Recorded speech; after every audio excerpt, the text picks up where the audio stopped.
All righty.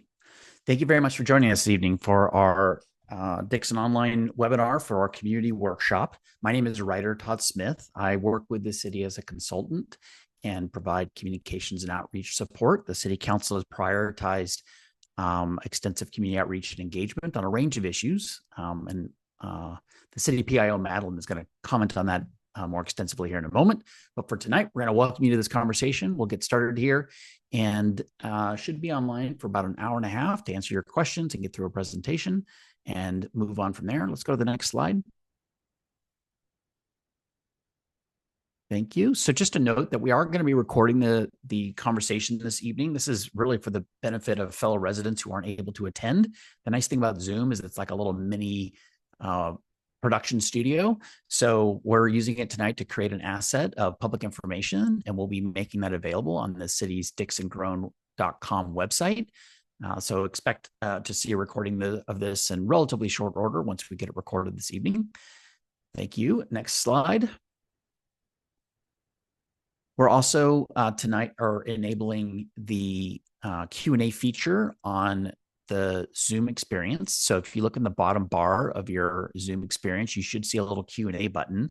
If you have questions this evening, and we are encouraging questions from the public throughout the process of the presentation this evening, we'd love to queue up those questions. We also had it available to the public to submit questions ahead of time. We've had some submissions, so I have some questions in the hopper already, but I certainly would encourage you, if you have questions as presentations are being made tonight that you would like to get off your chest, just click that Q&A button, submit your question, and we'll get that queued up to try to get that answered for you this evening.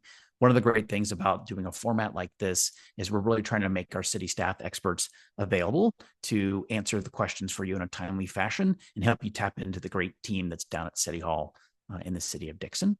I will also just note, for those of you that are also at home looking at a screen with an iPhone or some other, or an Android, you should be able to scan this QR code that's on the screen, or you can just go to dixongrown.com/feedback, and there's a Google form there, and it provides kind of an organized method for providing additional feedback and context for the city staff and ultimately the city council on a range of issues, but it's focused around kind of growth questions and other quality of life concerns in the city of Dixon. And we're just interested in gathering community perspective and feedback in an organized fashion. So for purposes of tonight's online seminar, this feedback form is going to be the best way to provide us feedback. When we get into our in-person sessions that we'll talk about later, because we have several of those planned in the community as well, we'll have a different format that you can also provide in-person feedback to us as well. With that, we're going to go to the next slide. And I'm going to hand it over to Madeline to, I'll just note Madeline Graff is the PIO for the city and does amazing communications work on behalf of the city. And she's going to take it over from here to run us through until we get to the Q&A phase. Madeline, the floor is yours. Thank you, Ryder, for that introduction. As Ryder mentioned, my name is Madeline, and I am the City of Dixon's Economic Development Manager and Public Information Officer. We'd like to thank all of you for joining us tonight virtually. We're excited to launch this initiative and outreach effort that we're calling Dixon Grown. Tonight, you'll be hearing from myself and our Community Development Director, Rafi Baloyan, during the presentation. But we do also want to let you know that we have the full city team here available during the Q&A period, and I'd like to just take a moment to introduce them. So online with us, we have Melissa Eads, our Assistant City Manager. We have Rafi Baloyan, our Community Development Director, Randy Schaefer, our Fire Chief, Robert Thompson, our Police Department Chief, Tom Cordova, Police Captain, Kate Zawatsky, our Finance Director, Chris Fong, our Utilities and Engineering Director, and we also have Leland Markison, who is in our engineering team as a construction project manager. So we're going to jump right in and start by talking about what is Dixon Grown. So this is a new citywide initiative to give Dixon residents an opportunity to share their voice and help to shape the community's future. Over the past few years, we've had a lot of interest in the city from development, and we have had a lot of different community conversations. And so we are looking for a place to kind of bring that all together and provide a variety of different opportunities to engage with the public. We're hoping that this will be a clear and accessible information hub where people can come to better understand our local policies and planning and the technicalities of how that works, but also to learn about key issues like housing development, community priorities, and what projects are happening in Dixon. So we hope that going forward, this will continue to grow and become a resource for everyone. Next slide, please. All right, so to get us started talking about the future of Dixon, we first wanted to take a look back at our history. So many of you probably know that Dixon was originally known as Sylvieville. Back then in the 1800s, the city was actually 3.5 miles away from where it's currently located. In 1868, the railroad was coming to town, and it was 3.5 miles from where Sylvieville was. So the residents literally picked up the city and rolled it on logs to the railroad tracks, and it became Dixonville. In 1878, the city of Dixon was officially incorporated, and you may have heard the story about how that happened because of a spelling error, where their box was labeled as Dixon, Dixon, instead of Dixon, which is the original founder of the city, Dickson. So over time, the community has grown and developed at different rates. In 1950, we still had around 1,700 residents, which is where we started out when we became Dixon. In the 50s and 60s, we started to see new growth and development as the Bay Area and Sacramento started to attract new residents, and we saw more traffic coming through on I-80. In the 70s and 80s, we really started to shift towards becoming a more suburban environment. We saw the population grow nearly double from 4,400 to over 10,000 in those 2 decades. And we transitioned from more of a small farming town to more suburban, where more homes and residential neighborhoods. During the 90s, we did have a few annexations that occurred where we were bringing in new land to the city. So some of these areas, if you're familiar with Dixon, they would be Valley Glen, Homestead, and the Northeast Quad. It is important to note that while these were annexed in the 90s, a lot of development didn't happen on this land until the 2000s, and some of the areas still are being developed today. So it has been, the growth has been slow. It hasn't all happened in the 90s when it was annexed in. In the early 2000s, we did see growth kind of stall with the Great Recession. Not a lot of home building was happening during the 2000s and the 2010s. And we currently sit just under 20,000 people.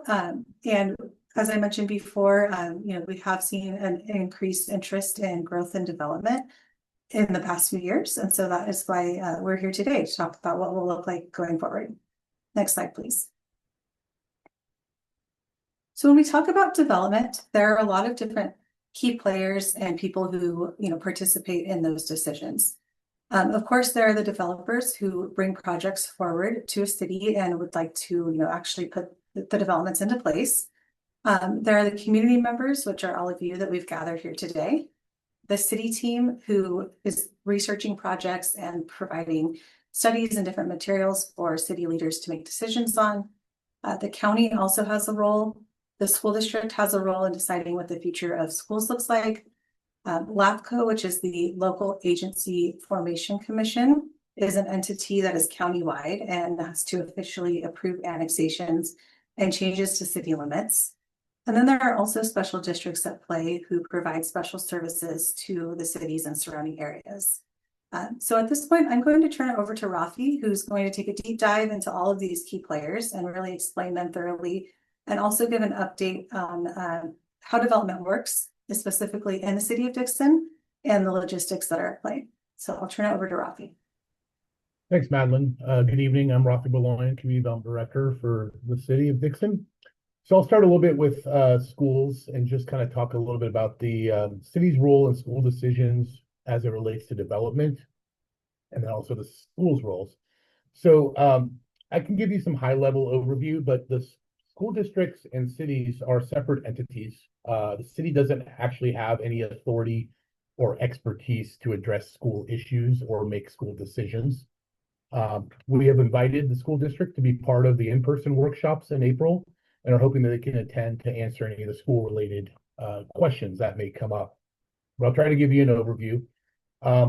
Cities all throughout work with school districts to keep them informed on new development applications, and school districts are consulted as cities update their general plans so that the school district can kind of plan for the future and do their projections for facilities.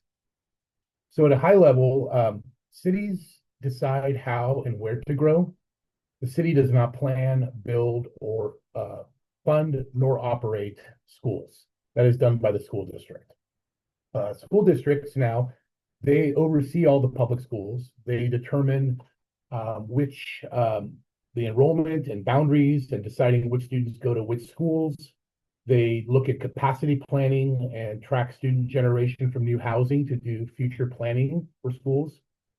They do school construction, determining when a new school may be needed based on their capacity and projections, and then they acquire land and build schools.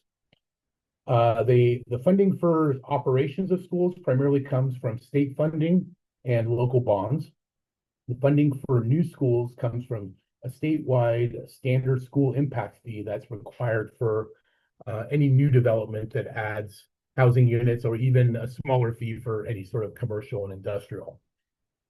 There's also options that schools have to work in a public-private type of partnership between a school and a developer that can result in the building of a school site in lieu of the impact fees, where the developer would build that in lieu of just paying the fees. But those are all decisions and determinations that the school districts have made. So for us, for Dixon, we continue to route any new projects to the school district for them to be aware and to plan accordingly, and we meet with them regularly to keep them informed. One of the larger projects that we currently have under review, we have been meeting with the school district for the last almost 2 years, just to make sure they're aware of it, answer any questions, and basically try to explain and express a lot of the comments and questions we're hearing in the community to try and get some responses so that we're aware and the public is aware. We have not, the main question that we keep hearing is about whether a new school should be built within one of the large developments, and that is something we are still waiting to hear a definitive response from the school district, whether a new school site is needed. However, in the meantime, the city and the developer for that project are still continuing to identify a property within that development that could accommodate a school pending school's determination if that's something that they want or need to pursue. And then we're also evaluating alternative use of that site if they decide that a school is not needed in that area. So with that, let's go to the next slide. So talking a little bit about the regulatory framework, and for the city, that primarily starts with our general plan. A general plan is a document that's required by the state for every city to have. A general plan is a comprehensive and long-range plan that covers a wide range of topics, from land use to housing to transportation to open space. And it's used to guide decision-making on those development-related matters for 20 or so years. It's some people refer to it as the constitution for development for a city. It acts as the foundation upon which all land use decisions are based, ensuring that growth is managed is not chaotic. It also balances all the competing interests, because there's no single and correct answer for growth. A lot of times there can be competing interests where there might be an interest to grow economically, which might require growth in buildings. You're balancing that against possibly trying to keep a quaint atmosphere or a small neighborhood. And so you have to balance those and evaluate those. The mandatory elements, there are 8 state required elements that have to be included in a general plan. State law does allow cities to have additional elements, optional elements at their choice, but there have to be at least the 8. Those are land use, circulation, which is transportation related matters, housing, conservation, open space, noise, safety, and a more recent one is environmental justice. General plans also incorporate community input through the adoption process of a general plan update. So the public participates in that, providing all the varying different opinions and input points so that the city and decision makers can ultimately make a decision. So in terms of what's included in a general plan, the meat of the general plan is in what are called goals, policies, and programs. and those are contained within each element. And in each element, there's also background narrative and kind of information to kind of set the stage of how those goals, policies, and programs came about. So goals are aspirational statements and aspirational directive.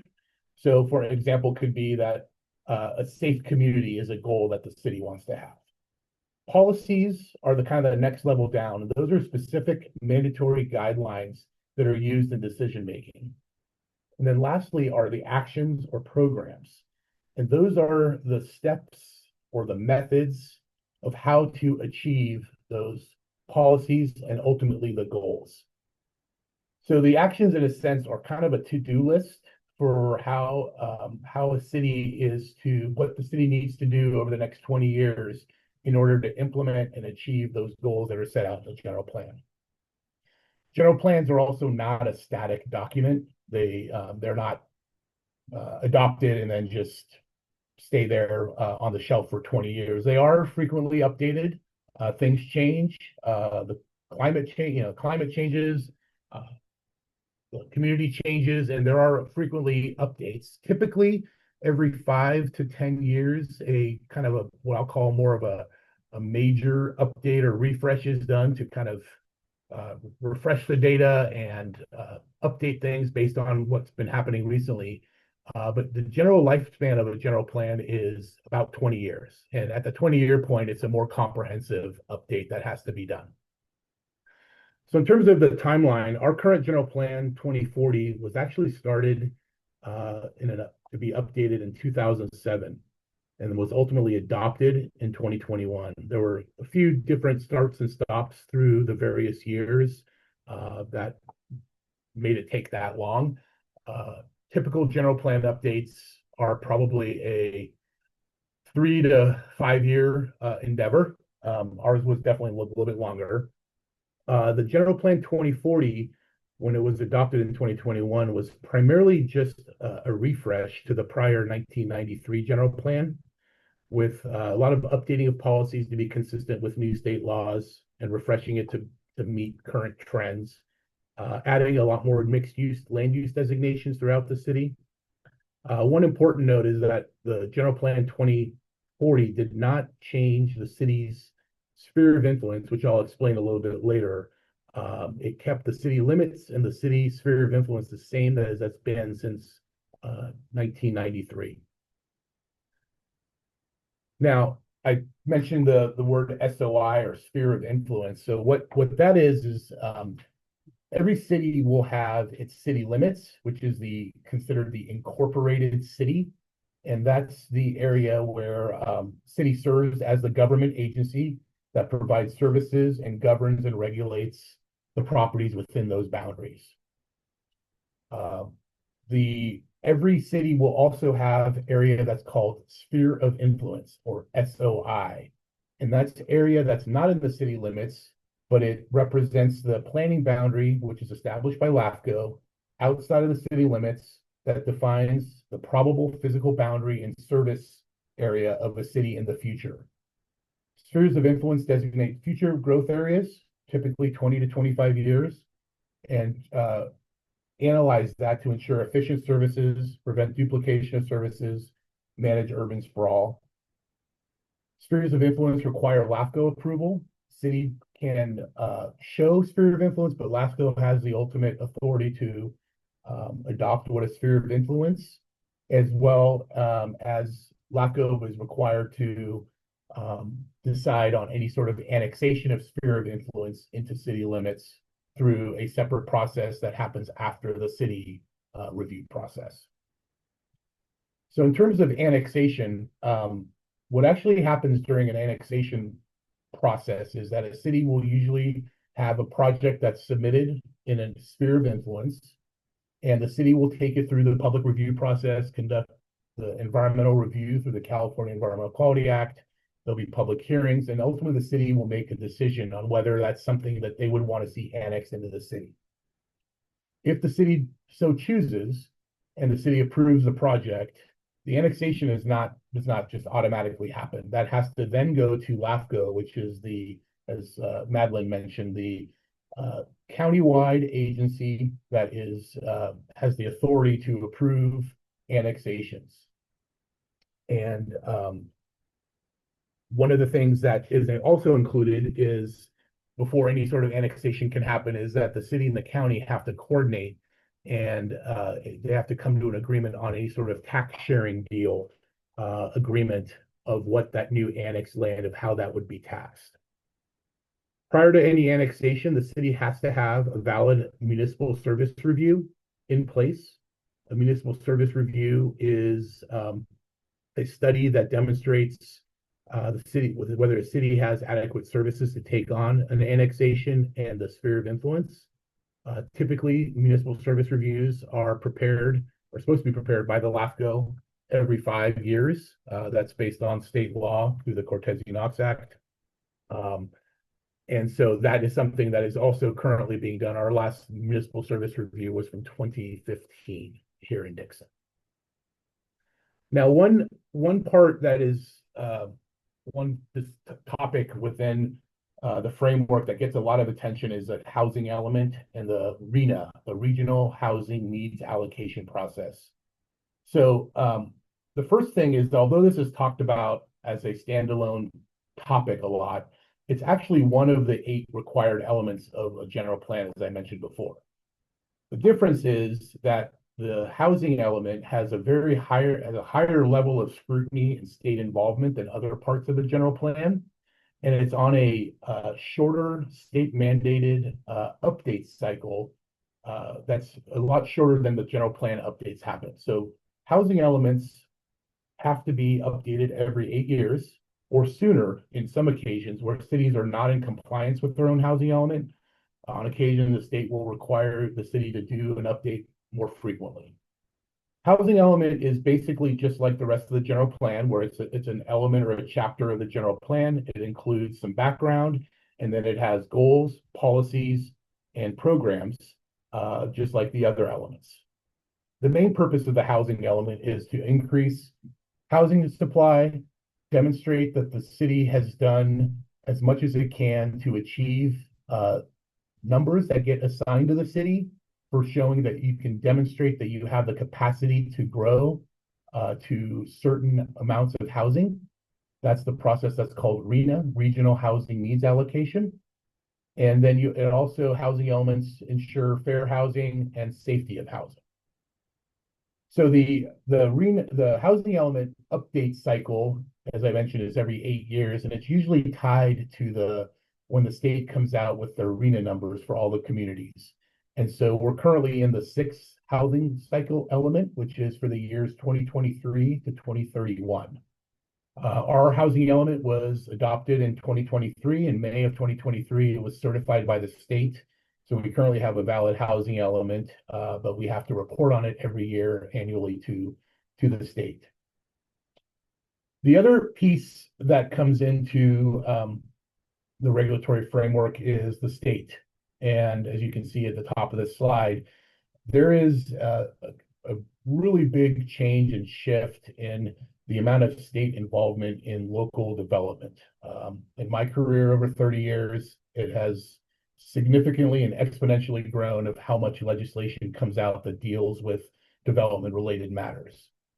So the state has many areas where it is focused with a lot of legislation, but the main ones that you hear about are related to housing, transportation, and the California Environmental Quality Act, or CEQA. So the state has recently been coming out with a significant amount of new legislation every legislative cycle that amend, append, update, revise, add new rules related to development. So the city is constantly in a position of trying to react and adapt and comply with those requirements to stay in conformance and prevent any sort of ill effects from not having a certified housing element.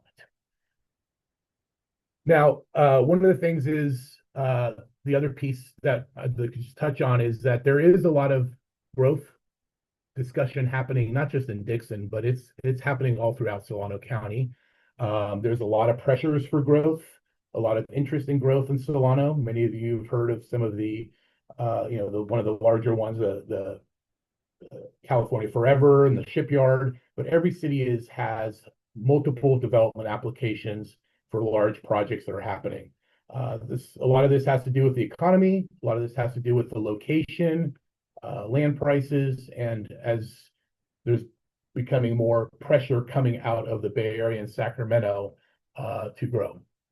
So the other piece is that there is also a lot of interest in other government entities in growing, and some of those are right on the border of Dixon, including the county, which has expressed some interest in trying to develop on properties outside the city limits, but with right next to the borders of Dixon.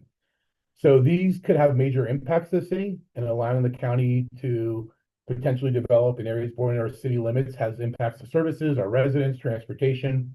So that's why we're looking forward a little bit so that the city can maintain control and ensure that we have a say and have obtain all the benefits that can come to the city rather than take all the impacts but have no benefits. So next slide. So a little bit about the kind of how development works. So the first piece that we sometimes hear is, can't the city just say no and not process a project? And unfortunately, it's not that simple. There's a lot of legal boundaries and legal parameters where people have a due process to propose things.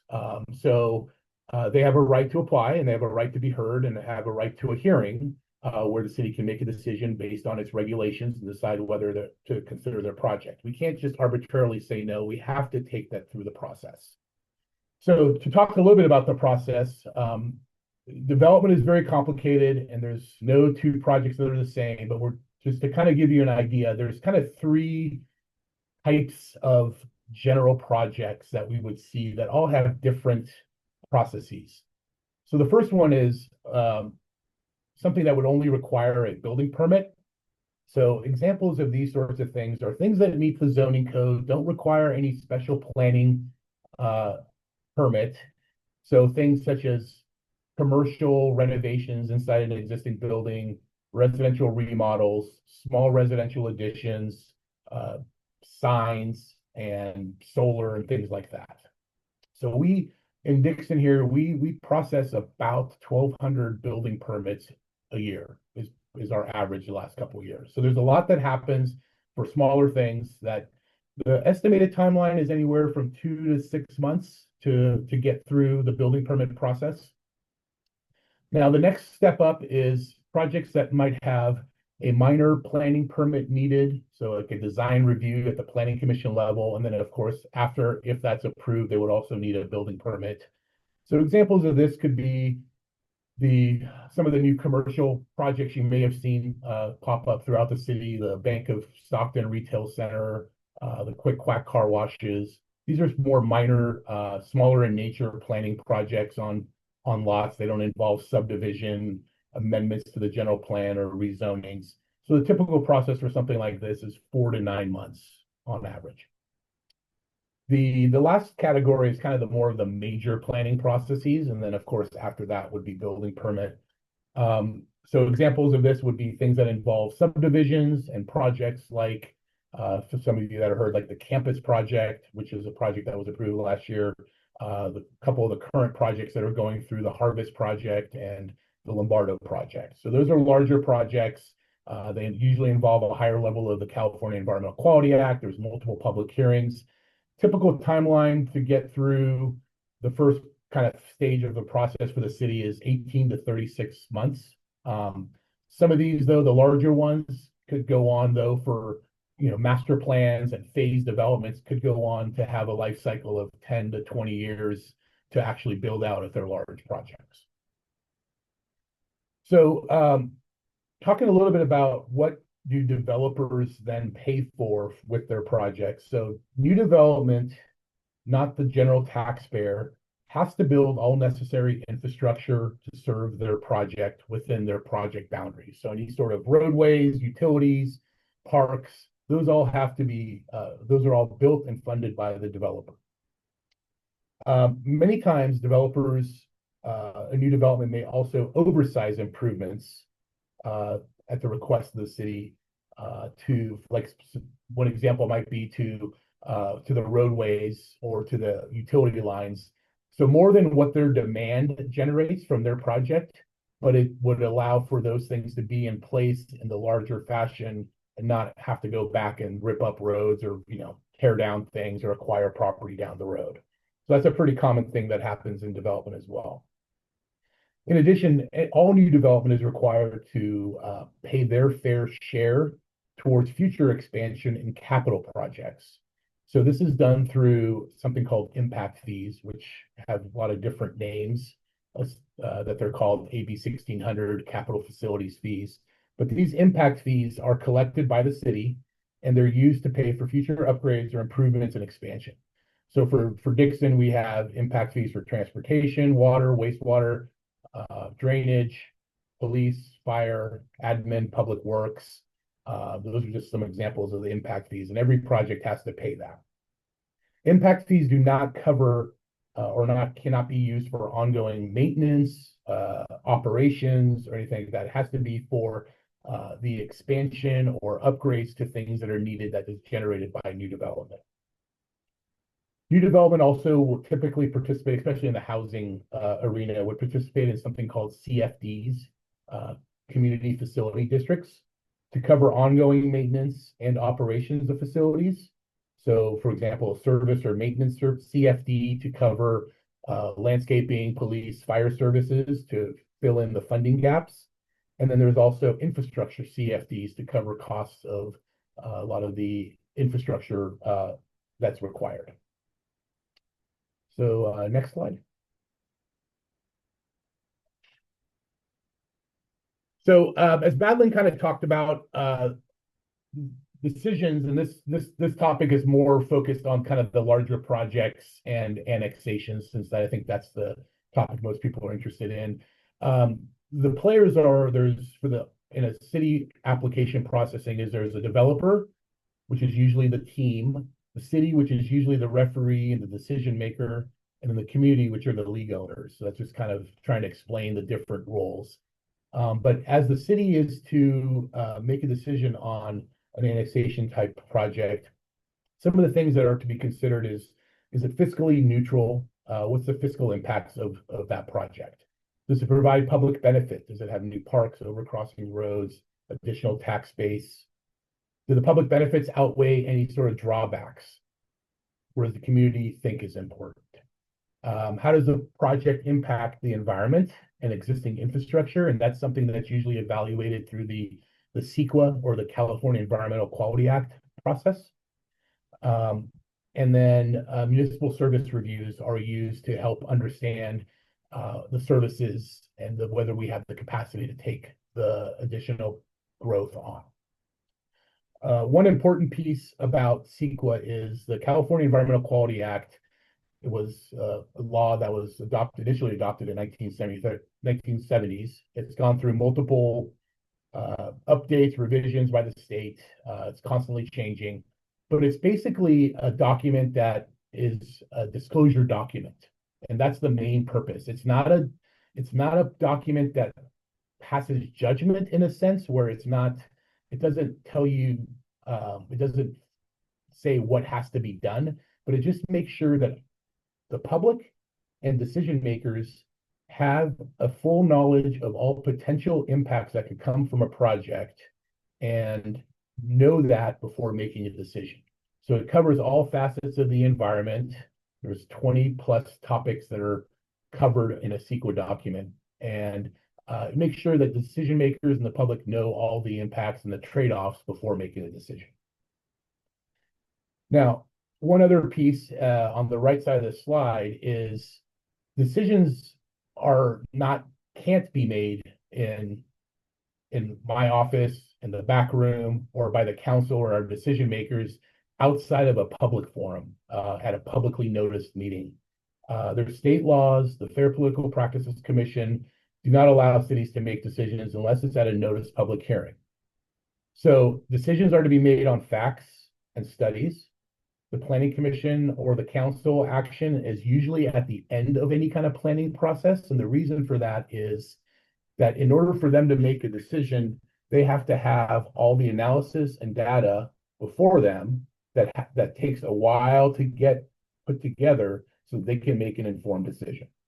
The councils can't make a decision until that final vote. A lot of times we may bring projects forward early on as informational or as updates, but it's really, unless the project is noticed as a decision-making hearing, and we have all the facts and supporting documents, council really can't give any sort of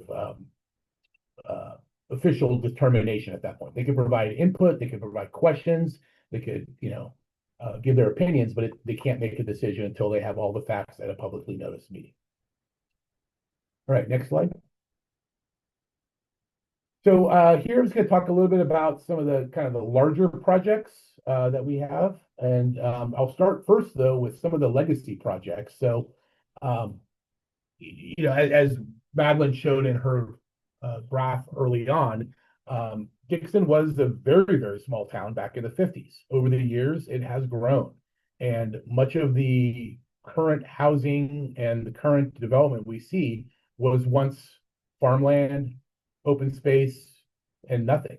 But it went through processes that we're talking about. It went through public hearings, went through annexations, and ultimately was developed and built. So some examples of that are Valley Glen, Homestead, which is about 3/4 of the way through, the Park Lane development, even some of the older stuff from the 1980s on the west side of Pitt School Road. So these are all things that are legacy projects that went through the same process, and basically people are now living in those areas. Now, in terms of current projects, the three big ones that I'll just highlight are first the campus project. So this is a project that was approved last year in March of 2025. It's in what we call the northeast quadrant of Dixon, between kind of Pedrick and the 80, right by the Tech truck equipment. It's a 260-acre site. It's approved for 1,041 residential units, 660,000 square feet of industrial, 2 acres of commercial, various parks, linear paths, greenways, and a 23-acre retention basin. So that went through it's probably close to a 3-year process, including an EIR for a CEQA, and it stands approved. The developer is currently in process of selling the project to a builder, which would then build all of the backbone infrastructure, so all the roads, utility lines to serve the development. And then they would build the single-family residential portion of the project, which is about 816 of the units. The industrial portion, commercial, the high-density units would be sold to different developers, but all the infrastructure was designed to be in early so that the industrial development could have those services. That's been one of the big drawbacks for that area, is there's been no industrial developer that can take on that financial lift of extending all the utilities to that area to put it in a industrial development. The second project is one called Harvest. So where the Harvest was a 836-acre master plan that's in the southeast portion of the city, and it's proposed by the Lewis Group and some property owners, longstanding property owners in that area. It was submitted in late 2024.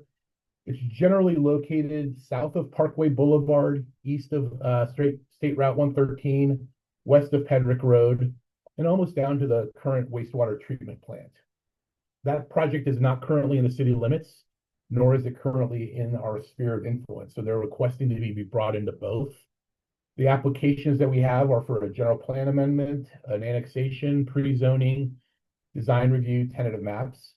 It proposes up to 6,300 residential units of varying type, 10 acres of commercial, 10 to 20 acres of light industrial and ag uses, various parks and open space and recreation.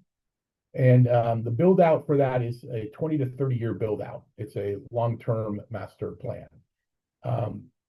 They have recently purchased an additional 330 acres on that, adjacent to that site, just to the west and south. That they're not proposing for any additional intensity in terms of houses or anything like that, but it would be more used as buffers, ag, drainage, recreation. And so we're waiting on the revised plans for that to see what that looks like. And then the Lombardo Ranch is I'll call it a kind of a parallel track project. It's a 148 acre property at the southwest corner of Pedrick Road and East A Street. It's owned by the Lombardo family, and the developer is Brookfield. They're proposing 795 residential units and 2 acres of commercial and 5-acre park and various linear paths. That project's being processed separately, but it's going to be addressed and reviewed and analyzed under the same EIR as Harvest, so that we have a clear picture and clear understanding of what the potential impacts can be and understand what all those are as the city is reviewing that. Now, aside from kind of the private development, there's always capital projects that happen, and capital project are things that are generally built by the city. So the first one is Fire Station 82, which is a new fire station that would be in the Homestead neighborhood, but on the corner of Pitt School and Lavender. It's currently in the final design revision stage to finalize the plans. That's supposed to be done here in the next month or two.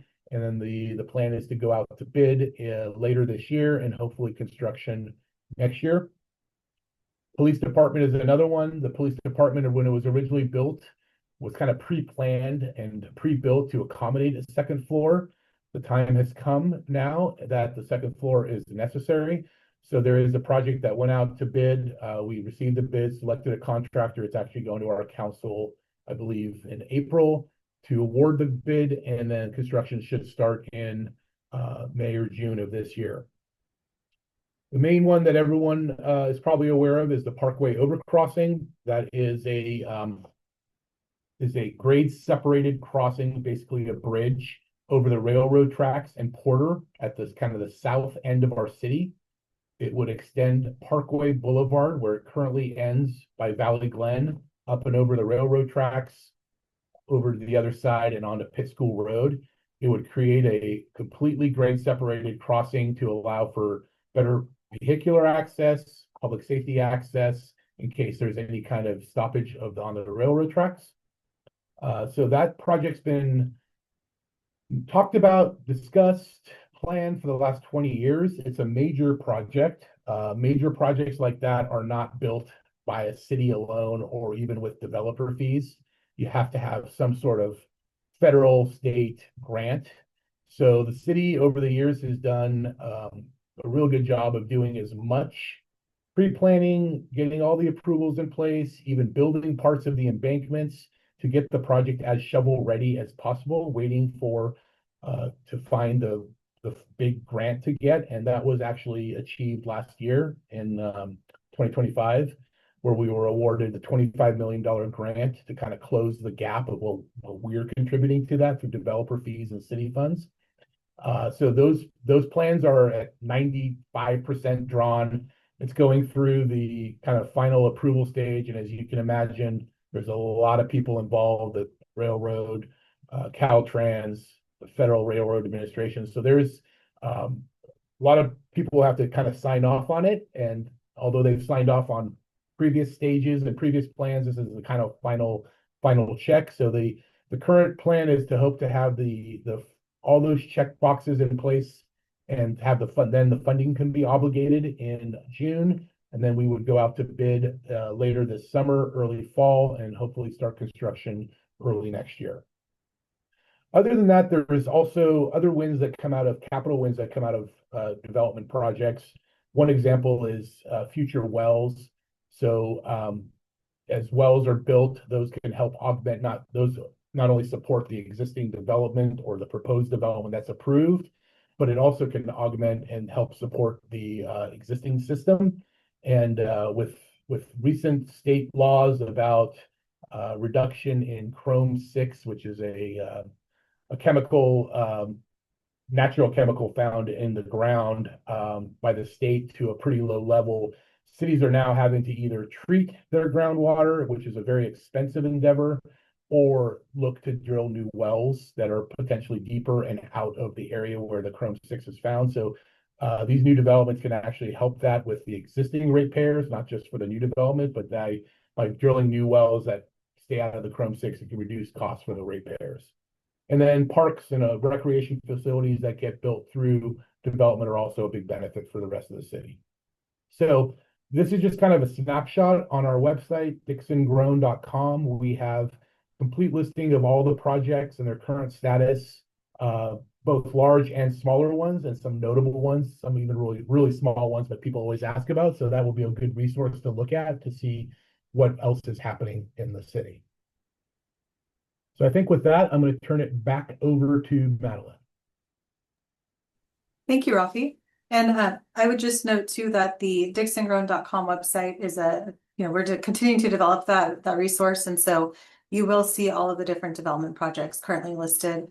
And we're creating more in-depth information for the 3 main proposed housing projects too. So stay tuned for that. As we move forward, we just want to acknowledge that there are a variety of different opinions in the community, and that all of these decisions often come with trade-offs. So we wanted to call a few of those out. Some things that we often hear at the city is that, some people would like the population size to stay the same, but it's important to acknowledge that that comes at the cost oftentimes of creating a new environment for businesses to come into town. We often hear that people would like additional retail, grocery stores, restaurants, and cafes. But if we're staying the same size, it is hard to attract those businesses into the city. Another trade-off to consider is keeping the housing supply the same versus adding new housing and also a variety of housing types to lower the cost of housing and make it more available to people. Another trade-off to consider would be adding new community amenities like new parks, new facilities, new activities for people to do versus keeping the city the same with the current tax base and not being able to add on any new facilities and just working to maintain what we currently have. So here at the city, we do hear from all sides, and we are hoping that through this process, we'll continue to hear opinions, and we'll share those with City Council as well. Some realities to keep in mind, costs are continuing to rise every day, and our infrastructure is aging every day. And so that's something that we're constantly considering here at the city is how do we fund infrastructure in the long term and continue to make upgrades. Rafi mentioned earlier that there is development happening in other places in the county and in the state, and we don't have control over that growth that's happening, not in our boundary or in our sphere of influence. But that still has an impact on Dixon, especially when it comes to things like traffic, right, or people coming into our community or going through our community. We also do not control the economic market. So even if a housing development is approved, that doesn't mean that people are actually going to be willing to buy houses, right? And so the housing market is typically growing at the same rate that people are willing to absorb that and move into a community. So that's just something to keep in mind. We did see that with the annexations in the 1990s, where it took a lot longer than originally planned to actually develop those housing areas. As mentioned earlier, it is a requirement that we have to consider all applications that we receive, and we are not able to just say that we are taking a pause on development.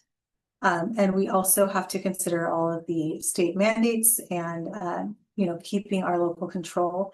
If we do not meet those, the state can come in and start to dictate decisions for us. But as we work through these priorities, we want to keep in mind that at the top of our priority list as a city, it's always to continue to maintain our essential services like police, fire, road maintenance, utility services, and our parks. And our staff is working hard to do that every day, regardless of what's happening with development. And we're also working on traffic mitigation through our engineering department as well. Next slide, please. So as we move forward in this process, we wanted to cover a few ways that you can continue to stay involved and contribute. You can submit a Q&A, both here today on the virtual workshop, at our in-person workshops, or on our website.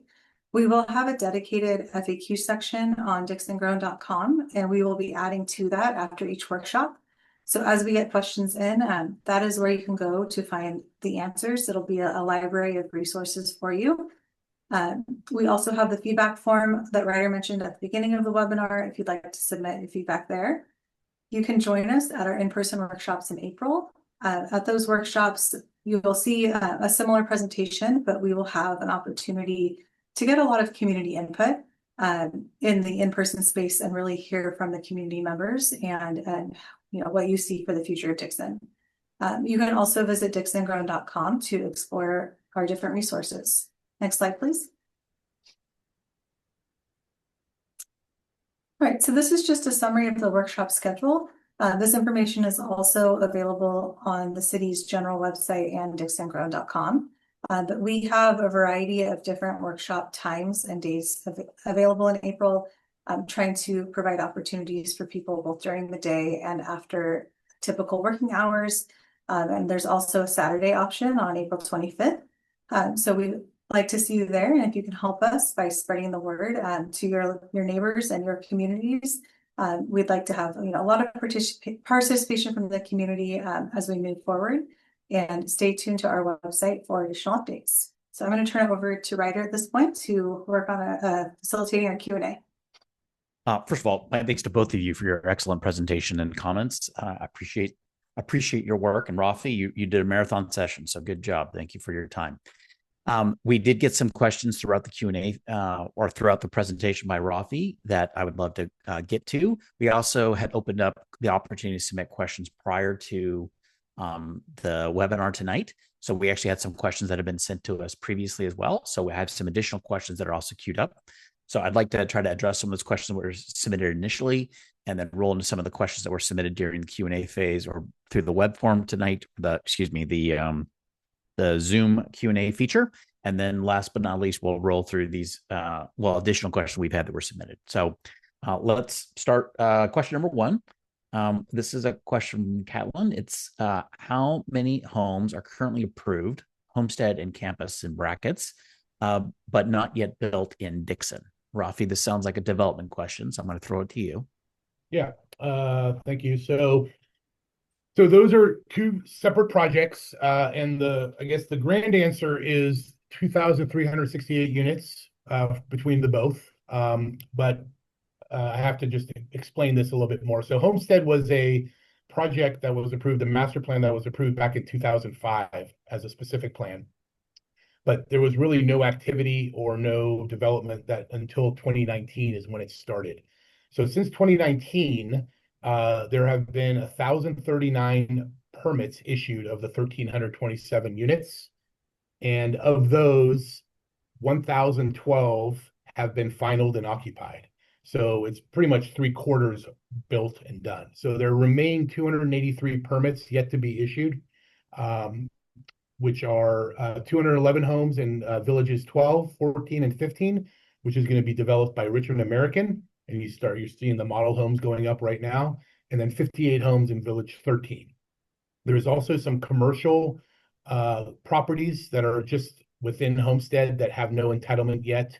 And then there is a larger property that's not within the Homestead boundaries, but it's part of the specific plan that's designated for commercial and mixed use.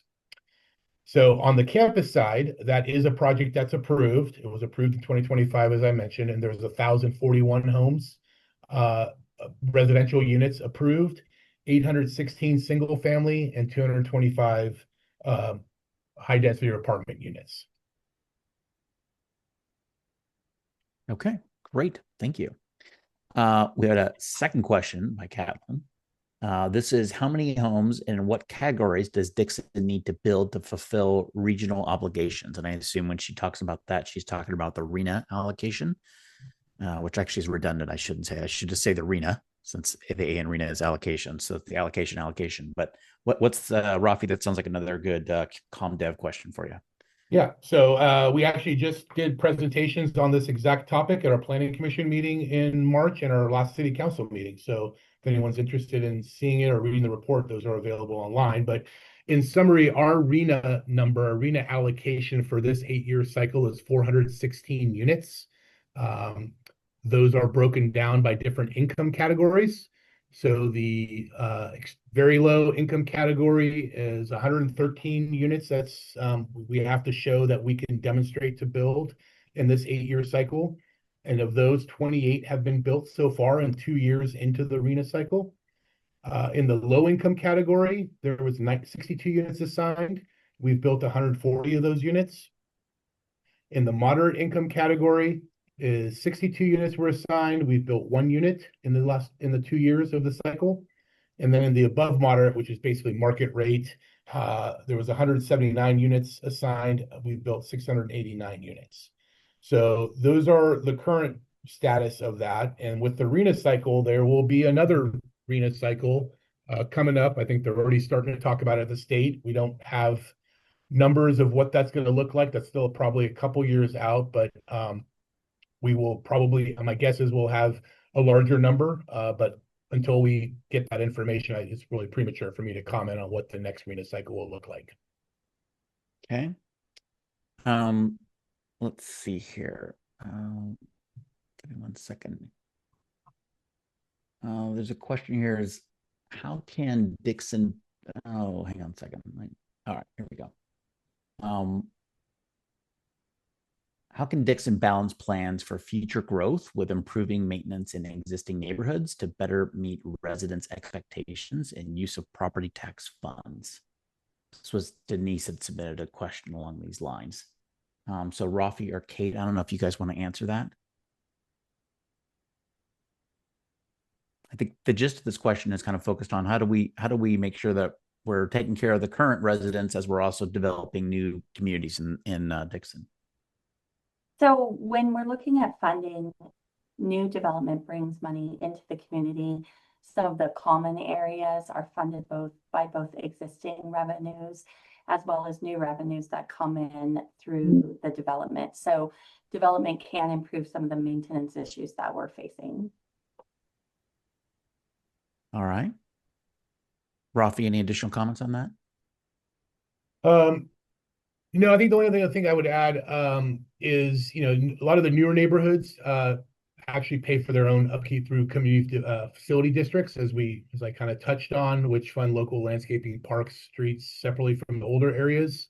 If there are maintenance concerns or so forth, then we do have a reporting feature on our website and an app, Dixon 311, that those can be reported.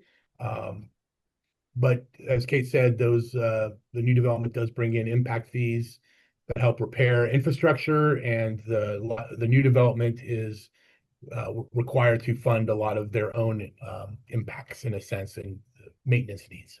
Right. Okay.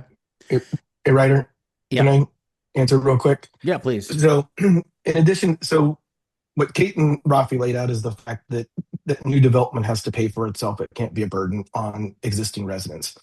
But in addition to that, when we do new projects, at least with the leadership team that we have now, so we're not talking about projects that were entitled 20 years ago, but we look for opportunities, particularly in the park area or others, where there are community serving benefits that go beyond that existing residents can take advantage of. So again, when we're talking about the Harvest Project, there's a lot of discussions about very large regional serving parks and amenities that would serve well beyond that community as part of what would be required. So that's just one example. But then a more recent example is what we did in campus, which is to also ask for monies that are negotiated for public benefit. So $2 million was negotiated that we can use for any purpose that we want, but really is targeted towards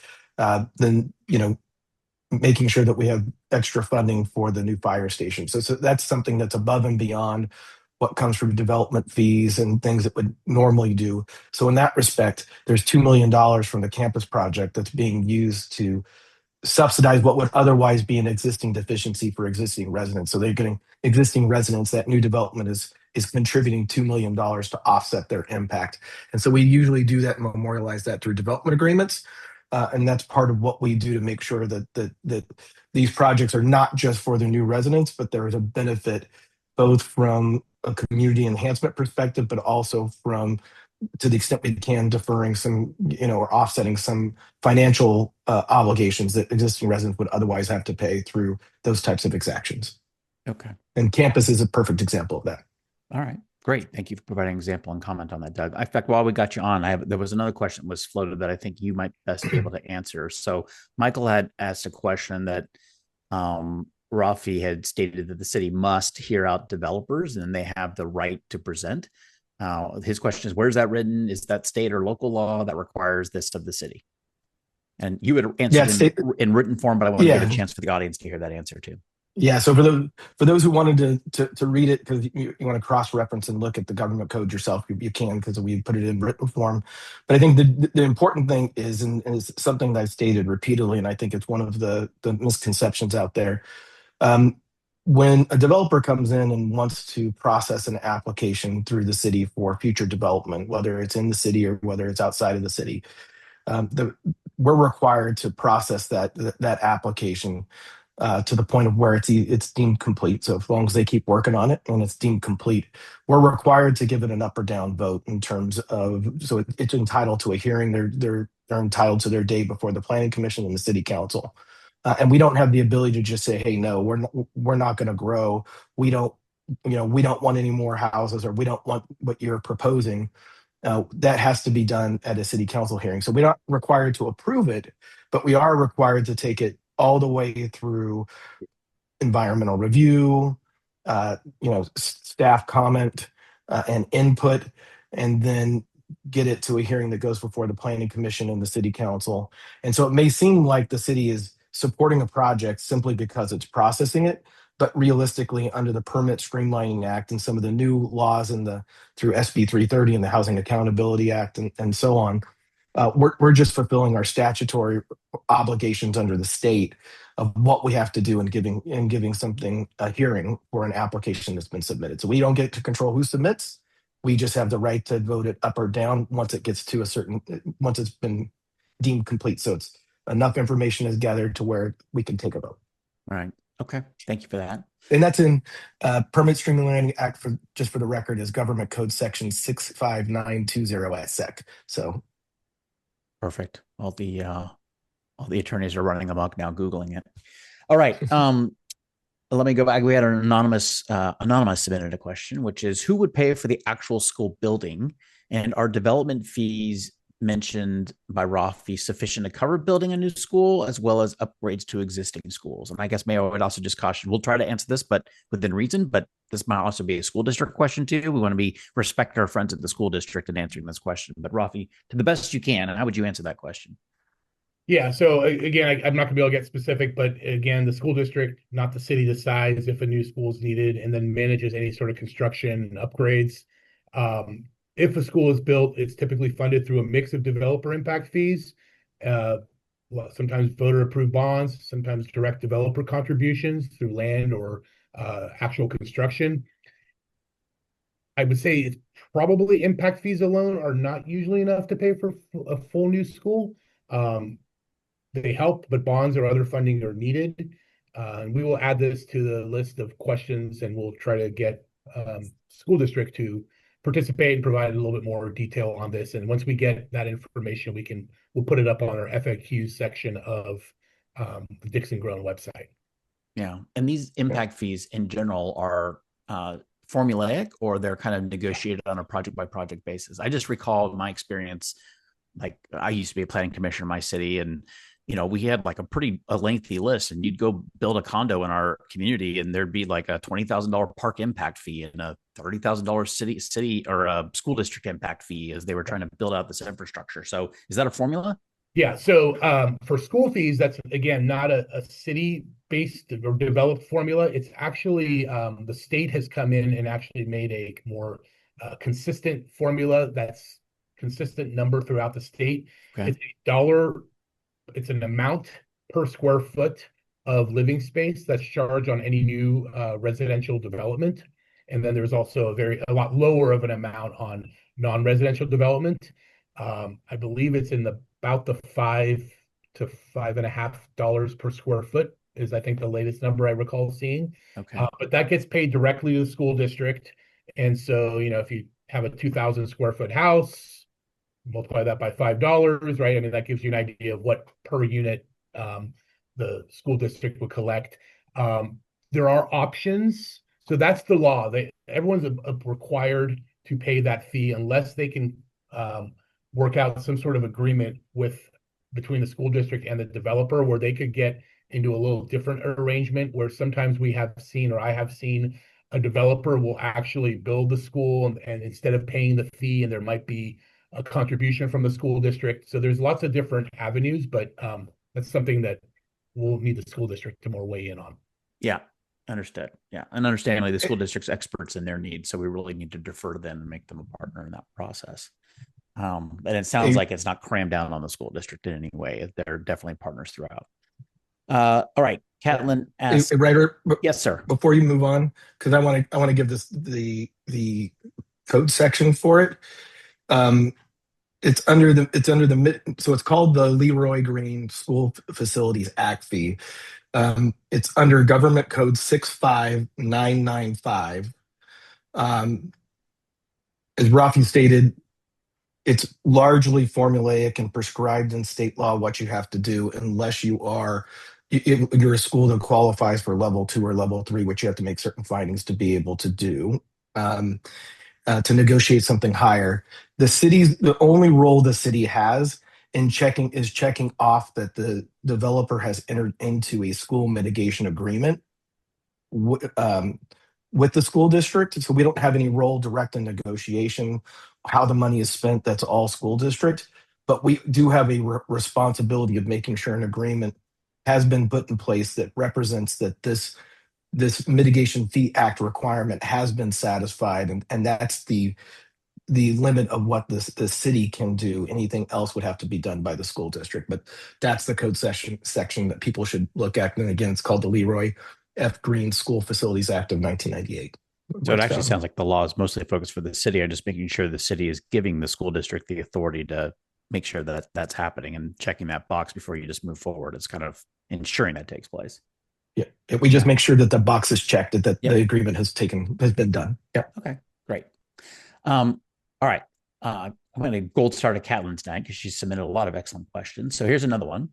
Are all the wins that were noted or were discussed fully funded, or do we have as a community need to come up with additional funds to complete the construction? I'm assuming the win she's referring to was the slide you had up of public works projects, like Parkway and the well, but I think Kate, you want to answer that one? Sure. So with the Parkway Boulevard project, we did collect development impact fees over the years when this project was first envisioned. So we do have those fees on hand. Additionally, we were awarded a $25 million federal grant that will be applied to this project. And then we will also be using transportation impact fees towards this. For the well, this will be our first deep water well, and the developer will drill that well for that development. So that will benefit the city in having additional redundancy in the water system, but the developer will fully pay for that. With the fire department, we have collected development impact fees. As the city attorney mentioned, we will be collecting an additional $2 million in fees from the campus project that will be put towards the construction of the new fire department. But we will also be issuing lease revenue bonds for any funding shortfalls that we have in that project. We will also do that for the police department. So for the police department, we have development impact fees. And then we've also collected $2 million in flexible grant fees from the homestead development. And so we'll be applying that to the construction of the police department expansion, and any shortfalls in that will be also covered by lease revenue bonds. Okay. Maybe a related question too, because we just answered a bunch of questions. And I think Madeline, you might best be able to answer this, but we had some questions related to paying for the effort of public outreach and also the oversight work and the incremental work that it takes for city staff to review these legally required to review plan submissions. Who pays for that additional work? Yes, so for the review process, the developers do fund that work. They have a development agreement with the city, and that includes, all of the different things that they will pay for, including for some of our current developments, a municipal services review, which is a document looking at all of the services that the city provides and how, we will need to change it and grow those services if a development does happen. It's important to note that developers do have to pay for those things, so that way we're not using our general fund for them, and we're not having existing taxpayers or ratepayers for the utilities funding the research involved in new development. I would also like to acknowledge that the development community, specifically 3 developers, Harvest, Lombardo Ranch, and Campus, have funded our outreach effort. To be fully transparent, although they are providing funding, they are participating in this process in the same way as the community. They are not giving the city any direction, and this whole effort has been put together by city staff. So although they are funding it, I just want to make it very clear that this is a city-led effort, and we are grateful for them to them for acknowledging the importance of community engagement and allowing us this opportunity to really reach out with the community and do in-person outreach and also everything that we're doing online. And in that format of funding, that's just kind of the standard process across California in terms of how this work gets done. Yes, correct. Yeah. Okay. All right. Question from Kathy. It seems like a lot of the homes are being really built close together, and the question is, can we take a more intentional approach that prioritizes space and long-term quality of life, given that similar high-density developments haven't aged well and many buyers prefer less crowded living? Rafi, a question for you. This is a common question that comes up about not liking the product mix, perhaps, or the developer's choices and what they're developing. What's the city's authority on that, or responsibility, or what's your take on that from a community development perspective? Yeah, it's a great question. So there's a lot that goes into it. I would say the first thing is the type of product and the density of the product is established really by the general plan and zoning in terms of what it allows. So for single family, low density residential areas, then you're going to typically see setbacks, bigger lots, more separation, whereas medium density or high density is going to be more compact. So that's kind of the framework of it. Now, I think it's a great question, and I think there's different opinions and different sides to every discussion in this topic. So first off, I would say that Dixon as a whole is predominantly detached, larger lots, single family residential, primarily ownership. That was a pretty big trend. That's kind of how it's been built and how it's been set up. I think as we move forward, there is a lot of discussion and a lot of questions we receive from younger people in the community, older people in the community who have kids who can't afford to live here. And a lot of that is because of prices. And prices are mostly dictated on land value, and construction costs. And so there is a concept that if you have smaller lots, smaller product, smaller size houses, that could be more affordable by design. So I think there is a little bit of a trade-off. What the right answer is, I think everyone would have a different opinion, but we have a shortage of a variety of housing types in Dixon to meet what different people want. Not everybody wants a big yard. Not everybody wants a separation. They want less maintenance. And so those are some of the things we're looking at. And so if there's opinions or thoughts on that, we would love to hear that and to participate in the process. I think that's what this is for. But there's definitely a need for having a variety of housing type that we currently don't have in Dixon to provide options for different people in different economic or different stages of their life. Yeah. I would just also observe too that the housing element itself has those 3 or 4 categories of affordability type.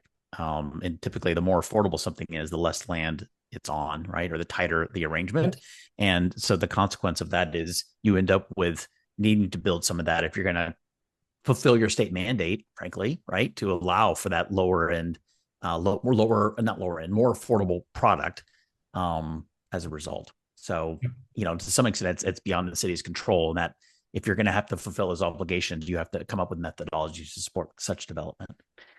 There's an adjacent question here that came up, which is probably speaks a little bit to that question. I mean, you spoke about the history of larger single family lots. But in general, it's impossible to maintain our community's character, ours, of course, being Dixon, if we grow, right? Like there's that growth that can imply some change.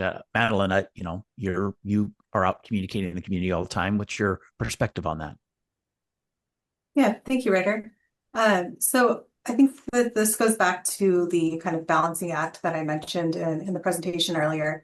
It's important to all of us that we maintain what makes Dixon unique, right? Our council members live here too. A lot of our staff live here, and we want the town to continue to look and feel in the same ways that it currently reflects their community values. I think it's important to note that the character of our community isn't just about the population or the development, but also the activities that we offer and how our neighbors and the community are interacting together. This initiative, Dixon Grown, it's not about guaranteeing one specific design housing product like Rafi just talked about, or a specific feel necessarily, but about keeping our residents informed and how the city does evaluate these options and make our decisions. We're trying to plan proactively so that way we can set standards for things like architecture, agriculture buffers, including trails and connectivity, things that the community might value and what currently makes us special. Through the planning process, both through Planning Commission and with City Council, there are ways that we can require developments, both big developments and small developments, to take on the physical features that represent our current community. But I also think it's important to acknowledge there's a lot more that goes into it. Okay, great. Thank you. Another question, actually, Madeline, I'll just throw back to you because I think you're the best person to answer this too. Just think along the lines of benefiting the entire community. What would a community facility like a community activities and recreation center be a reasonable ask of a large developer? And would that be out of scope, or is that something that could be asked of them to help fund or support? Yeah, I think that there's a few things that go into this, and Kate might chime in from the finance side, but developers do pay impact fees, like you mentioned earlier, and one of those is regards to parks and recreation facilities. And so there are a few different ways, as I understand it, and I'll let Kate chime in too, that this can work, both where, similar to the school district's or school conversation, actually, developers can either give the city money and then the city can develop these spaces, or they can have, dedicate land to the city or dedicate an actual facility to the city. And I think a lot of the scope goes into the scope of the project, right? It might not make sense for a small 200 unit development to build a community center, right? But if it is a larger development, those things kind of scale with the size of the development. Kate, anything to add as far as funding? So that is something that we can do. And as Madeline was saying, you can offset that with some of the impact fees. So each development is required to pay for impacts, and that includes impacts on parks and recreation. And so if they build it, then they can get credits towards those impact fees. If they don't build something like that, then they contribute to it through the impact fees that they provide. Okay, great. Thank you. Only thing I would add to that is I think that's part of the, there's been a lot of public meetings, both that the developers held, as well as the city, to try and listen and hear some of those thoughts on what sort of things they would want to see in a larger development. Madeline's right. I mean, requiring a 10-unit subdivision to build a community center is not realistic, and it's not financially feasible, nor is it really legal. But a larger development, there is those options, but we would want to hear from the community, what are those priorities? And we have heard that community center has come up a few times, but that is something that through this process, we would want to hear from people if that's important, so we can understand those desires. Okay, great. While we have you off mute, Rafi, I have a few questions I want to throw your way too. Mm-hmm. Has the city conducted a thorough infill capacity study before approving new annexations?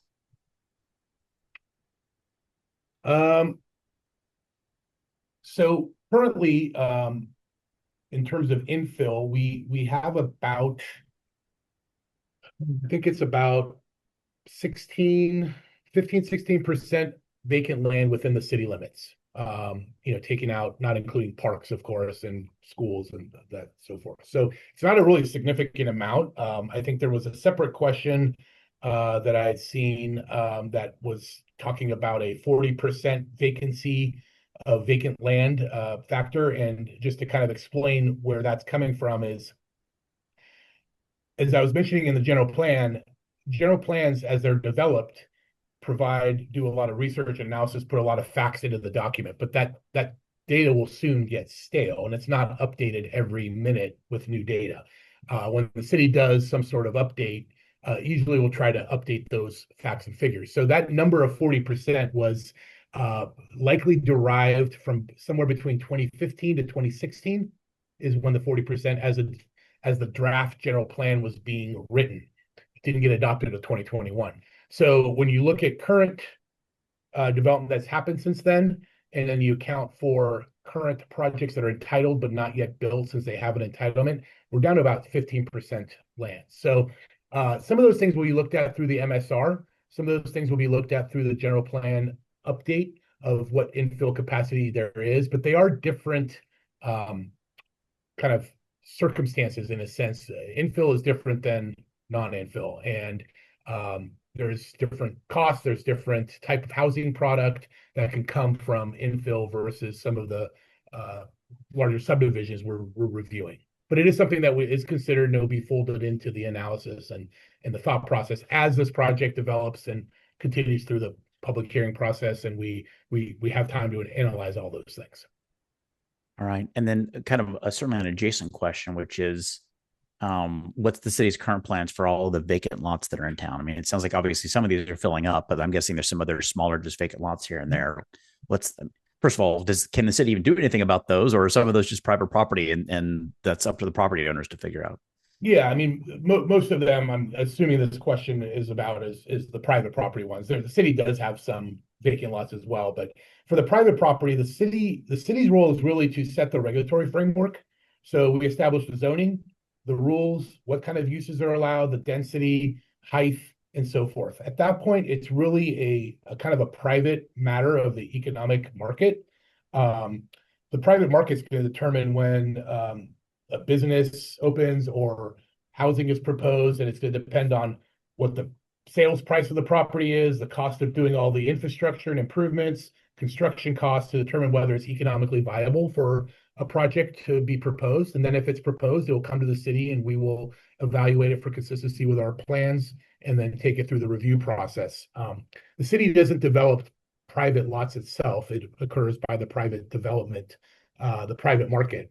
So really, we're just setting the framework of regulatory scheme of what can be allowed, and that if that will be something that if we realize things aren't happening because maybe the regulatory framework isn't consistent with maybe what the market's looking for, that's something we could look to change our rules to maybe loosen them up or change them or shift what the designation is. But that's something that doesn't happen. It's not like a short-term thing. It's more of a long-term look. And then one other question that frequently comes up is the question of, shouldn't we just address our infill first before annexation or before expanding the footprint of the city? Any thoughts on that question? Well, again, I think when we get an application, we can't just say no and go away. I mean, we would have to consider it, and it doesn't mean that it has to be approved, but it has to be considered, and there has to be facts and conclusions drawn before decisions made. So we do have those applications that we're currently processing for areas outside of the city that are not considered infill. I mean, I guess one could argue that some of the properties, like the Lombardo Brookfield, I mean, that is adjacent to the city. It's been designated in our sphere of influence, so it was contemplated to come into the city. In terms of what happens on the infill lots themselves, like I said, it just depends on the private market. And so We have had some activity along North First Street, which there were a lot more private vacant lots, and over the last couple of years, you've seen things like the Bank of Stockton Retail Center come together. There was a proposal for an ARCO that was approved last year. The Rotten Robbie's and Independence project at the corner of North First Street, the Quick Quack Car Wash, the new Popeyes. Those are all things that have happened on infill lots. So they are happening, and they continue to happen as the market conditions allow. Okay. I guess one other question that just comes up too, which is this question of sphere of influence and development that's just outside the city. Like what influence does the city have on a project that's being proposed, but not actually in city limits, but is clearly going to use city services, city streets, things like that, right? These unincorporated county projects. What's the risk reward there? What are the issues we have to think about? Yeah, so there's a couple factors that go into those. Depending on what the development is, typically areas in the county are unincorporated or don't have utilities, don't have services. So they have their own, private well, they might have septic. And so there's a limit to how much development there can be without tying into either existing services or building new services. So that is the kind of the main question of some of these areas. The concept is, as these areas are to grow, they're supposed to tie into and use efficiency in using existing wastewater plants, existing water system, the existing governmental infrastructure. So that's why a lot of times you'll see as cities grow, they will be annexed into the city rather than being built in the county. So I think all those things factor into that concept, and those are areas that if these developments get built, but the city and they're not in our city limits, we don't see tax revenue. We would get all the traffic, all the other impacts that come from development that we wouldn't be able to control. We would be a commenting agency if the county were to process something in unincorporated land that wasn't in our sphere, but we wouldn't have the final say. Okay, so we get to try to say something, but we only get to go so far. Yep. Okay. Let me switch gears, Madeline, bring you up to bat on a couple of questions. Are we seeing the kind of economic development, because you're the economic development manager too, in your addition, your PIO hat. Are we seeing the kind of economic development business growth that we hope for, or how might population affect economic development growth?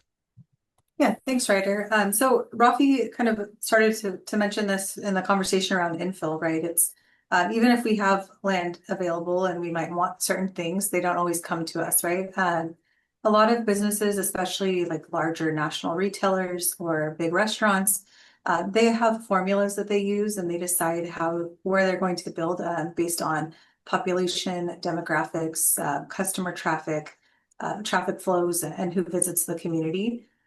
Right now, what we're seeing is that Dixon is attracting commuter-focused businesses. We often hear, why do we have so many car washes and coffee shops and gas stations? I think a big part of that is the commuter traffic that stops into our town on a day-to-day basis. And we haven't yet reached the population threshold that would bring in some of those other retailers that we often hear being requested. We also, know that by managing growth, that can help to increase the local population and potentially households, which could potentially make Dixon more attractive or profitable to some of these larger businesses. But again, that is all up to the economic market, and also, what those businesses are specifically looking for. The city can go out and try to, work with these businesses, bring them in, market our city and pitch it to them. But a lot of the times they have a specific checklist that they're going through to decide if they want to come here. Okay. Thank you. And we talked about this a bit, but I just want to try to maybe make it even more explicit. How, Rafi or Kate, I'll turn to both of you on this. How does the city make sure that development projects that happen today don't take away from our current residents, right? So we don't end up with residents funding other developments and the new arrivals in town. So that's something that we've been working on. And so whenever a new development comes in, they have to join the citywide services CFD to make sure that all of their costs are covered. So that in addition to all of the development impact fees that they pay when they build to pay for any impact to our existing facilities, they have to pay for all of their own infrastructure. And then they have to join the citywide CFD to pay for any additional services that they would need, such as police, fire, parks and recreation. And then we are working on a development CFD, or I'm sorry, a maintenance CFD as well. And so that would pay for all of the maintenance in their own subdivision, as well as any maintenance to any general areas. So when you think of general areas such as Pitt School Road, that's a heavily traveled road by everybody who lives in the city. And so they would pay for their share of maintenance of that as well. And the mechanism, I mean, ultimately, that's going to show up as line items on a property tax bill for the people that buy in those homes in those newer developments, or how does that work? Yes, they're community facilities districts that we form, and they are paid through property taxes. Yeah. Okay. I live in one of those CFD built communities down here in Southern California. So I figured it was the same, but I just wanted to verify for people to understand. Let's see here. Rafi, what's a project that is approved? Does it mean it will get built? No. There are a lot of factors that go into play. As I mentioned, one example is, I can think of a handful of projects that have been approved but never built here in Dixon. We had a couple commercial facilities along North First Street. They went through the process, got approved, but just for financial reasons, prices of construction went up, or there was other issues that they dropped the project. Another example is Homestead. As I mentioned, Homestead was initially planned and approved back in 2005. That was there was multiple property owners within the specific plan area, and nobody could come together to assemble the properties to do a kind of to develop it that made sense and economies of scale. And so it sat vacant, went through a couple economic downturns, and then it was not until 2018 when a developer came in and was able to assemble most of the properties in a specific plan area and have enough area to make the project viable, and then they started building it. So it's not always guaranteed. A lot of projects die after they get approved, and a lot of projects get built. So it just kind of depends a lot on economics and their costs. All right. How long can developers be in construction on an approved project, and will it feel like a construction zone while they're in that phase? Yeah. So again, there's a lot of different answers. It depends on what type of project we're talking about. If we're talking about a large subdivision like Homestead, or what Harvest may be like down the road, those are usually longer term, anywhere from 20 to 30 years, can be built in phases. That's not uncommon because there is a natural economic absorption rate that a community can actually accommodate in how much housing is built in a year. We've been seeing about 200 to 300 units is kind of where Dixon's at for the number of units that can be accommodated in 1 year. Otherwise, you're going to saturate the market, and you're not going to have product that sells. So for smaller projects, if we're talking about a couple units, typically those projects, once they get their building permit, are built within 1 year. Mid-sized projects might be a year and a half, but these larger subdivisions that might have phases can be 3, 4, 5 years, and sometimes even longer if they're extremely large. Okay. You mentioned kind of market absorption, so that takes me to a different question that's come up too, which is, if big projects like California Forever or the shipyards are happening nearby, can Dixon stay in control of its own growth? Well, yes, we can control our own growth, but we can't control outside of our city limits or our sphere of influence. The city's sphere of influence sets the ultimate plan boundary that guides, future annexation of future development areas outside of the city. But anything outside of that we don't have the control over. but we do have, proactive planning ensures that we would have a seat at the table, which is one of the things we are currently looking at, is to expand our area of influence, area of interest outside of our city limits and our sphere of influence, so that we have a higher attention to being involved if people are proposing things outside the city, but may result in people driving through or using city streets or accessing city services. So those are some of the things we're thinking about to try and make sure we have a seat at the table and can have a say in what happens around us outside of our kind of legal boundaries. Okay. Thank you for that. And then a couple questions here just about kind of infrastructure questions. So what are the city's actual infrastructure needs and how much can be covered by developer fees? So again, Chris or Kate, maybe one of you guys could comment on that. Yes, so Dixon faces multi-million-dollar needs for our aging infrastructure, like our roads, wastewater, water system, and drainage. Developers pay for infrastructure within their own projects and also contribute to the citywide impact fees, which help fund larger citywide projects such as the Parkway Overcrossing or treatment plant upgrades, so that existing residents don't have to pay the full costs. A lot of the existing infrastructure, a lot of that has to be paid. If it's enterprise funded, the ratepayers will also pay for that. If there is an enterprise fund, then they'll have to. But the city's always looking for grants or trying to partner with other agencies or trying to use some gas tax money potentially for roads. So we just try to cobble together funds as possible to address the needs that we have. So then, and you started to, I think, answer this question, but to also then be more explicit about it, like, will new roads funded by developers actually help fix our traffic problems and keep cars off the streets? They will help a little bit in terms of the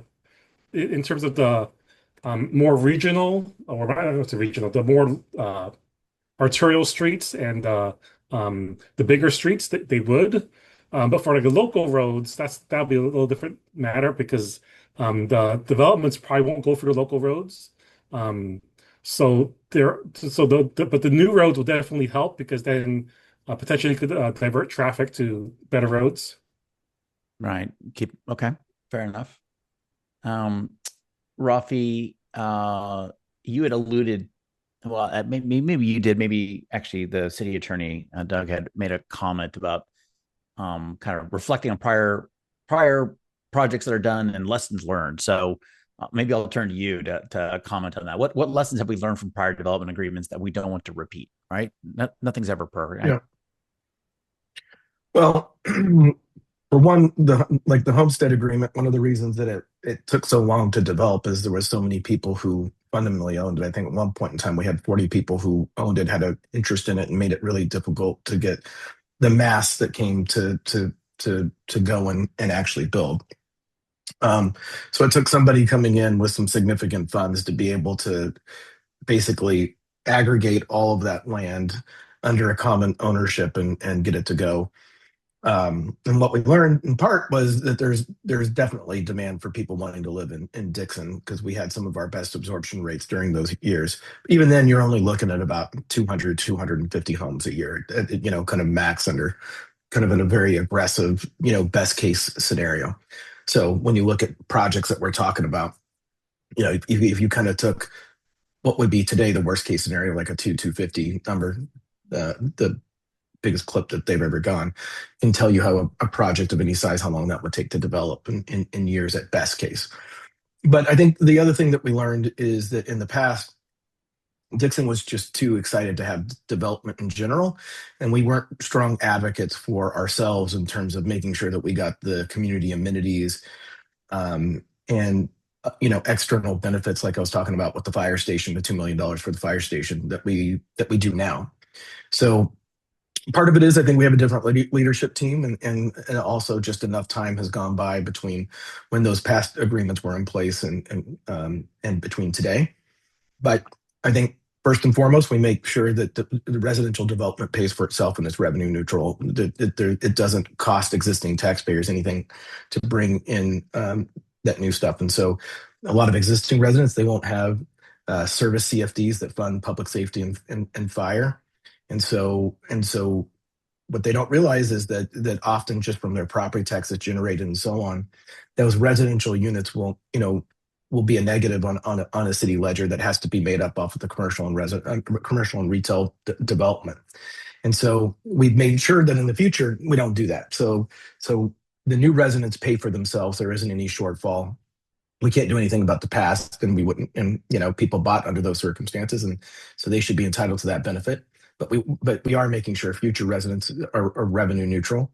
We're working really. I mean, the other thing is we're very conscious now of the amenities that the community wants and what kind of population targets or household targets we need to be able to bring in those amenities. So those people who want Trader Joe's, want a Nugget Market, want an In-N-Out.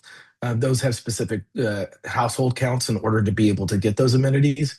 A lot of them are around 30,000. And so taking that and having that in mind to be able to match up, keeping the city's sense of community and small town feel, while at the same time growing to the point that the amenities and things that people want. Again, the one we keep hearing a lot is Trader Joe's and Nugget in particular. So that we have the possibility of bringing those to the community.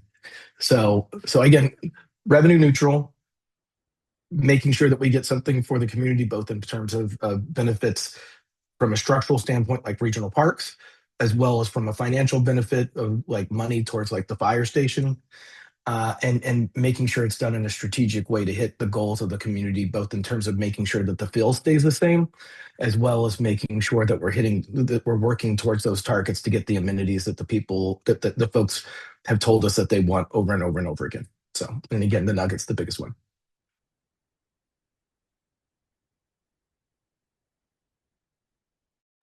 Sorry. Rafi, anything you want to add to that? And you're muted, Rafi. Yep. I think Doug hit it on the head. I mean, the only other thing I would say is thinking through the implementation of the development agreements. I think dealing with some of the older ones that we've had has been a little bit of a struggle. So learning, how to make it clear and easy to follow, less, oblivious and confusing. And then building in some flexibility, including, cost of living, inflation adjustments, or flexibility in how the funds can be used or programmed. I think those are also some takeaways that we've had from over the last couple of years from dealing with some of these older ones. Sounds like Dixon has a lot. Sounds like Dixon has a lot more wisdom now than maybe previously on some of these things, and is ready to put it to work. Yeah, can I just, because I want to give a real good example, because Rafi just reminded me of something. So the way that we structured the development agreement in the campus project is we instead of we kind of waived the impact fees and then lumped them in what's called a development agreement fee, which gave us flexibility to put money quickly towards things that we needed. So in the old world, you'd have a drop that would come in for water, you'd have a drop that would come in for sewer, you'd have a drop that would come in for storm, drop for fire, drop for police, on and on and on. The way that we restructure our development agreements now is we have an aggregated development agreement fee that we can spend across those structures in any way we want. So the consequence of getting the drops is prices continue to go up and nothing gets built quickly, because you've got to get enough little drops in order to have critical mass to be able to build the improvements that you need. The way that we've structured it now, we can use all the money, for instance, and like one of our targets with campus is to have the flexibility that we can throw all that money at the fire station so that we can deliver infrastructure quicker and faster than we ever have before, which will also have the effect of making those things cheaper, because we don't have to deal with as much cost of living increases and inflation. We can start to check stuff off. So Rafi makes a really good point, and I just wanted to give a specific example of something that we've done within the last 12 months. Yeah, that's great. Thank you for that. And back to the Trader Joe's thing, I just want to say, if Madeline, as her econ dev hat, can bring in Trader Joe's to town, I'm confident there will people be throwing rose petals at her feet for weeks on end. So Trader Joe's remains the holy grail. It was certainly the go-to thing my wife always looked at every time we considered a new neighborhood to be in. So, Madeline, I'd love to bring you back online. I'm going to wrap up with a final question for you, and then for my team, if you could go back one slide, because I also want to conclude reminding folks to attend these upcoming workshops. What happens with feedback, Madeline? What's the plan? Yeah, thanks, Ryder. So community input is important throughout this process, and we are documenting all of the different questions that are being received, both here at the virtual session, but also at our in-person sessions. We will be asking community members to talk to each other and help us understand your different viewpoints, and we will be documenting all of those things and posting them to the website, so it's very transparent and clear what we're doing with that information. Throughout the process, we will be bringing that input up back to City Council and keeping them in the loop as well. So that way, while they're making decisions, they know what the community is asking for. And as staff, we can also help guide us as we work with developers to shape any potential future projects. Specifically, I know, earlier there was a question about community center. If we hear in our workshops about certain amenities or things that people really value, we can make sure to bring those to the forefront as well. But just to reiterate, we will have a section on the website that tracks all of this so you can see what's happening with your feedback. Yeah, perfect. Thank you. And I just want to plug these upcoming workshops too. I'll be I'm getting the opportunity to facilitate these, so you'll, for better or worse, see my bright, shiny face. I'm excited to spend some time in Dixon and eat some local grub and get to know the folks around there a lot better. So please come out to these various workshops. We're excited to hear from you. Please visit the dixongrown.com website. It's a really tremendous resource, and tell your friends to check it out. With that, we're going to wrap it up. Remember, this is recorded. Of course, if you're watching it at this point, it'll be on the website because it's probably late in the day. But we appreciate everybody's interest and passion for the city of Dixon and look forward to our future conversations together. Thank you very much. And thank you to city staff for your time and commitment this evening.